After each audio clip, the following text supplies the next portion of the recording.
Big boss season 7 ലൈവിൽ ഇപ്പോൾ നടന്നുകൊണ്ടിരിക്കുന്നത് ആദിലയും നൂറയും കൂടെ സംസാരിച്ചുകൊണ്ടിരിക്കുകയാണ്.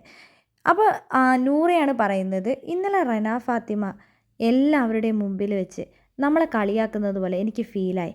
ഇവരുടെ എല്ലാ കാര്യത്തിനും ഒരു ദിയാസന മാത്രമാണല്ലോ വരുന്നത് എന്ന് പറഞ്ഞ്, നമുക്ക് വേറെ ആരുമില്ല, ആ ദിയാസന മാത്രമേ ഇവർക്കുള്ളൂ എന്ന് പറഞ്ഞ് കളിയാക്കിക്കൊണ്ടിരുന്നത് സത്യം പറഞ്ഞപ്പോൾ എനിക്ക് ഭയങ്കര വിഷമായി. ഞാൻ വേഗം തന്നെ എഴുന്നേറ്റ് ബാത്റൂമിലേക്കാണ് പോയതെന്ന് നൂറ പറയുന്നുണ്ട്. ഞാൻ ശരിക്കും ഈ ബിഗ് ബോസ് വീട്ടിലേക്ക് വന്നത് എന്തിനാണെന്ന് വെച്ചാൽ ഒറ്റ ലക്ഷ്യം മാത്രമേ ഉള്ളൂ ബേബി. നമുക്ക് ഒരു ഫാമിലി റൗണ്ട് വരെയെങ്കിലും ഇവിടെ പിടിച്ചു നിന്നേ പറ്റൂ. കാരണം നമ്മുടെ വീട്ടിൽ നിന്ന് നമ്മുടെ ആരെങ്കിലും ഏതെങ്കിലും ഒരു ബന്ധുക്കൾ, പിന്നെ നമ്മുടെ അനിയത്തിമാർ മിന്നുവും, നമ്മുടെ രണ്ട് പേരുടെയും, ആദിലേൻ്റെ അനിയത്തിയാണെങ്കിൽ മിന്നുവും അതേപോലെ എൻ്റെ അനിയത്തിമാരാണെങ്കിൽ അവരൊന്ന് വന്നിട്ടുണ്ടായിരുന്നെങ്കിൽ, ആ ഒരു ആഗ്രഹം, രണ്ടാഗ്രഹം കൊണ്ടാണ് ഞാൻ ഈ ബിഗ് ബോസ് വീട്ടിലേക്ക് വന്നതെന്ന് നൂറ പറയുന്നുണ്ട്.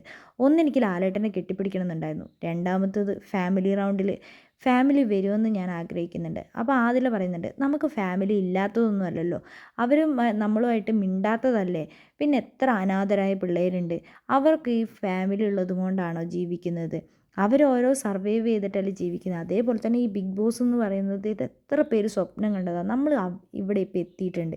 അക്ബർ പറയുന്ന കാര്യങ്ങളൊന്നും എനിക്ക് ഇഷ്ടപ്പെടുന്നില്ല. അക്ബർ പലതവണയായി ഇങ്ങനെ നമ്മളെ ബേബി പറയുമ്പോൾ അഭിപ്രായം ഞാനാണ് പറയുന്നത്, ഞാൻ പറയുമ്പോൾ ബേബിയാണെന്നൊക്കെ പറയുന്നത്, അതിന് ശരിക്കും പ്രതികരിക്കുക തന്നെ ചെയ്യണം, ഇനി അത് മിണ്ടാണ്ടിരിക്കരുതെന്ന്. അപ്പോൾ അതിൽ പറയുന്നുണ്ട്, ഇപ്പം എനിക്ക് ഇന്ന് എനിക്ക് അതിനെക്കുറിച്ചൊന്നും പ്രതികരിക്കാൻ പറ്റില്ല, ഞാൻ കുറച്ചൊരു ടൈം എടുത്തിട്ട് ഞാൻ പ്രതികരിക്കാമെന്നൊക്കെ പറയുന്നുണ്ട്. ബേബിനോട് എന്തെങ്കിലുമൊക്കെ പറയുമ്പോൾ ബേബി അപ്പം പ്രതികരിക്കുക, പിന്നീടല്ല അത് പ്രതികരിക്കേണ്ടത് നൂറ ആദിലനോട് പറഞ്ഞു കൊടുക്കുന്നുണ്ട്. ബേബീനെ എന്നെയും പിരിക്കാനാണ് ഇവിടെയുള്ളവരെല്ലാവരും ഒറ്റക്കെട്ടായിട്ട് ചെയ്യുന്നത്. ബേബി പുറത്തു പോയാൽ സേഫാണെന്ന് എനിക്കറിയാം, പക്ഷെ എന്നാലും നമ്മളിവിടെ വന്നിരിക്കുന്ന ഒരു ലക്ഷ്യത്തിന് വേണ്ടിയിട്ടാണ്, നമ്മുടെ ഫാമിലി റൗണ്ട്.